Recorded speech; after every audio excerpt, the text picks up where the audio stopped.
Hi guys, back here. I was going to say in the office, we're not, we're on Zoom again still for our monthly finance update with Nick Ball from Inovayt Finance. Nick, thanks for joining us as always. Always a wealth of knowledge for our investors. Thanks, Casey. Happy to be here.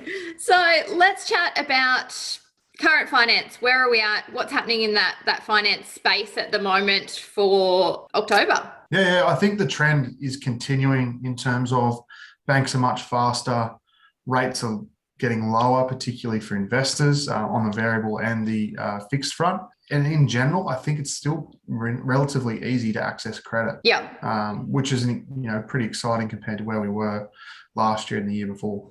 Definitely. Has COVID played any part in things not making things harder, or any kind of mortgage freezes, or have you seen anything in the market at this stage? Not in the hunter. Yeah. I think the data points are almost a little bit more scary this year than last year in terms of mortgages on hold and that sort of thing. But whether that's what we saw last year is they all rolled off quite well. Yeah. The banks made huge assignments for capital losses and stuff like that in their numbers last year. And then when they got to the end of the financial year, there really wasn't that much that went bad. So again, we're probably rolling through a lot simpler and easier this time around, given that the banks last year went through it. They, changed all their policies, made it really difficult for almost no reason in the end. Yeah. So this year, they're being a lot more easy to deal with, unless you're really impacted business. Like if you're a gym or something like that where people can't get there, they're going to ask more questions or say no. But in terms of the broader market, they've been a lot better to deal with this year. Yeah, I can even see, talking with tenants, and compared to the amount of tenants that were on payment plans or repayments or reduced rents and things like that from last year to this year, it's a very different scene. Yeah. I think the other thing is too that we weren't, none of us were prepared last year. Whereas over the last 12 months, I think people have been saving. People have got, the emergency fund, which was a part of financial health books 18 months ago, is now pretty much what everyone does. Yeah. So I think people in general were just more prepared this time around for a lockdown. Definitely. Interest rates still stable, dropping, upping. Where are we at? The fixed are still continuing to head upwards outside of that 3 year. Yeah. So we've seen a couple of different majors in the last 2 to 3 weeks lift their fixed rates by 0.2, 0.3. That'll be a continuous trend, I'd imagine, for those 3 year and out. The 1 and 2 years are incredibly sharp, but that's, because we pretty much know now that the RBA isn't going to touch rates for 1 to 2 years. They keep belting their drum on that one. Variable rates, on the other hand, are continuing to come down. Yeah. So obviously we always talk about the fixed rate being a marker of where the market's likely to head from a variable rate point of view. Definitely seen that. There's investor variables under 2.5. There's 1 and 2 year fixed now in the low twos with some banks. So yeah, I don't think we've seen the bottom of the variable just yet.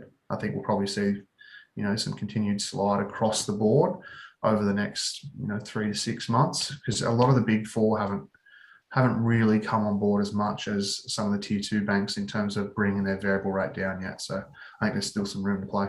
But long term, what we're anticipating and what's more than likely going to happen is rates are going to rise somewhere in the next 3 to 4 years, sort of thing. Yeah, I don't think there's any doubt in anyone's mind that there's much left to go in the cycle. Yeah. It will have to trend up at some point, because obviously for rates to stay this low long term, it means there's something wrong with the economy or inflation or whatnot. So eventually we're going to have to see that. I guess the big question is, the property market's obviously roared over the past 12 to 18 months. So how far can interest rates go before that creates an issue? Because we're still lacking wages growth across the board. Like I had this conversation with someone that was much smarter than me the other day, and apparently wages growth is going quite well in some industries.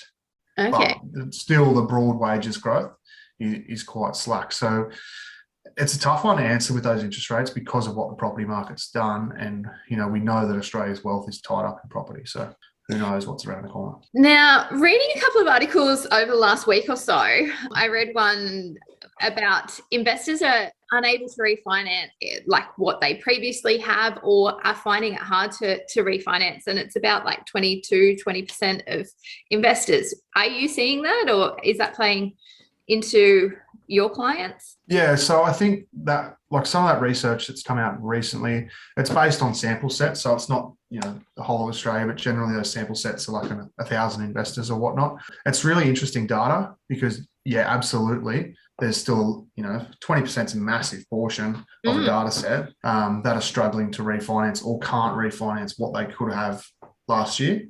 Yep. And struggling to access more credit. And then on the other flip side, that same data set is showing a growth in people that can. So there was a 7% growth in one of those data sets in people that can refinance. So what it's really showing us is, that's the clickbait heading, is that, 20% can't. But what it's showing us is that there is so much difference between lenders. And that if you're, stuck with one lender, or you just keep going back to them because you've been with them for so long, that could be the reason that you can't refinance, versus there is the actual ability out there in the market. It's just, identifying which bank suits you best. Fantastic. What we need to do is really, if you are struggling with your bank, is you're not held to a bank these days. There's definitely more options out there. And being a broker, you have so many more options and different lenders and different banks and different types of banks that can really support lenders and support investors. And there's definitely not investor banks, but better banks for investors. Is that what you would say? Or yeah, absolutely. Yeah, the difference between lenders is, huge these days. No longer is, 20 years ago, there was probably only really 6 or 7 banks that everyone knew about and used. We've got 40 something on our panel now, and there's absolutely banks that they're not named investor bank, but they've got policies, they've got appetite for investors, and that's their thing. And that, is ongoing. What we often, pull people back on is there might be a bank that comes out of the woodwork that goes, we want investors right now. But we know from our experience that they jump in and out. And that's where people get trapped in this market, is that they jump to someone for a flashy rate. But if your long-term goal is to be a property investor and to build a portfolio, that flashy rate with that bank that isn't usually good for investors isn't where you want to be going. So it's part of the process. It's like anything. If you're in business, being an investment investor is similar to being a business owner. Yeah, definitely. So you've got to be able to partner. It's your business. Yeah, exactly. So you've got to be with someone or with a bank that's going to go on for the ride. So it's important to think like that. Definitely. And I think that comes back to agencies as well. You want the agency that understands your investment goals and takes you along that journey and puts you in contact with the right people like yourself to understand that goal. And it's all about the collaboration between different parties that understand the end goal for the investor. Absolutely. Well, that's why we're together, Nick, and that's why exactly.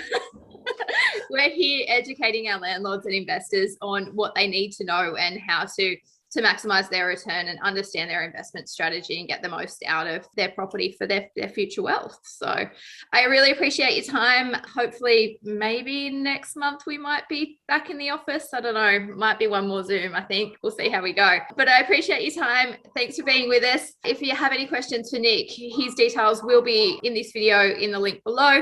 If not, give me a call and I can put you in touch. Thanks, Nick. Thanks, Casey. Bye.